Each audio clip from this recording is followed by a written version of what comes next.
بسم اللہ الرحمن الرحیم. Welcome to real estate and technology. آج کا ہمارا ٹاپک ہے کہ زرعی زمین پر انتقال کے وقت کتنی فیس ادا کی جاتی ہے. تو سب سے پہلے ہم آج بیع کا انتقال ڈسکس کریں گے. So let's go to the computer screen. 2021 میں شرح ٹیکس اراضی انتقال پر، یہ وہ والی اراضی کی بات کر رہے ہیں جو کہ زرعی زمین ہے، جسے ڈی سی ویلیو میں زرعی زمین ڈکلیئر کیا ہوا ہے. تو سب سے پہلے اس میں ہم قسم انتقال بیع کے اوپر ڈسکشن کریں گے کہ اگر آپ نے زرعی زمین کا انتقال کروانا ہے اور بیع کا انتقال کروانا ہے تو اس میں آپ کے اوپر کتنی فیسز لاگو ہوں گی، اس میں بائع پہ کتنی فیسز لاگو ہوں گی اور مشتری پر کتنی فیسز لاگو ہوں گی. سو اگر آپ بیع کا انتقال کروا رہے ہیں، قسم انتقال آپ کی بیع کی ہے، تو اس کے اوپر جو انتقال فیس ہے وہ 3% آپ پر جو ہے امپلیمنٹ ہوگی یا لاگو ہوگی، اور ضلع کونسل فیس جو ہے وہ 1% ہوگی. ایف بی آر 236 جو ہے وہ بھی 1 یا 2% ہوگی اکارڈنگ ٹو فائلر اور نان فائلر. اور ایف بی آر 236 کے جو ہے 236 کے جو ہے وہ بھی 1 اور 2% لاگو ہوگی.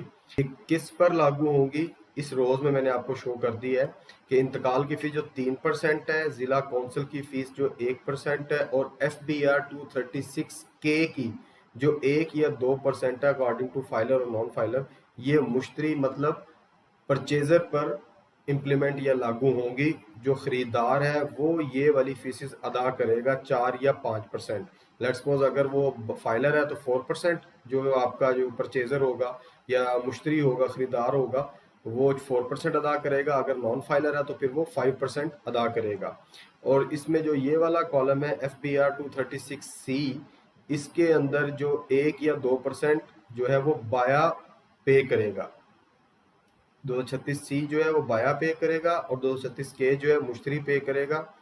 اور یہ کب پے کرنا ہوگی؟ جب بھی آپ بیع کا انتقال کروائیں گے، ہر ٹرانزیکشن پر آپ کو یہ فیس جو ہے وہ ادا کرنی ہوگی. تو آسان الفاظ میں ہم یہ کہہ سکتے ہیں کہ ہمیں ٹوٹل 6% جو ہے وہ فیس ادا کرنی ہوگی، جس 1% جو ہے بائع یعنی کہ سیلر جو ہے وہ ادا کرے گا، اور باقی جو ریمیننگ 5% ہے وہ آپ کا پرچیزر ادا کرے گا. فار ایگزامپل اگر 1 لاکھ میں آپ کو کوئی سودا ہوا ہے تو اس میں سے 5,000 جو فیس ہے وہ پرچیزر یا مشتری ادا کرے گا، اور جو صرف 1,000 روپیز ہے وہ آپ کا بائع ادا کرے گا اگر 1 لاکھ کا سودا ہوا ہے تو.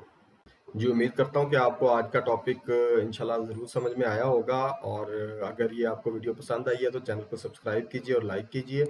اور اگر آپ کو جاننا ہے کہ اراضی ریکارڈ سینٹر کے بارے میں تفصیلی معلومات، ان کی سروسز کیا ہیں، ان کے سٹاف کے بارے میں معلومات، تو یہاں لکھے ہوئے بٹن پہ کلک کیجئے، یا پھر کمنٹس ڈسکرپشن میں جا کے میں نے اراضی ریکارڈ سینٹر کی سروسز کے بارے میں جو ویڈیو اپلوڈ کی ہے اس کا بھی لنک پرووائڈ کر دیا ہے، اور ساتھ میں پیلرا کی ویب سائٹ جس سے آپ نے آن لائن اپوائنٹمنٹ حاصل کرنی ہے اس کا لنک بھی ڈسکرپشن میں میں نے پیسٹ کر دیا ہے. تب تک کے لیے اللہ حافظ.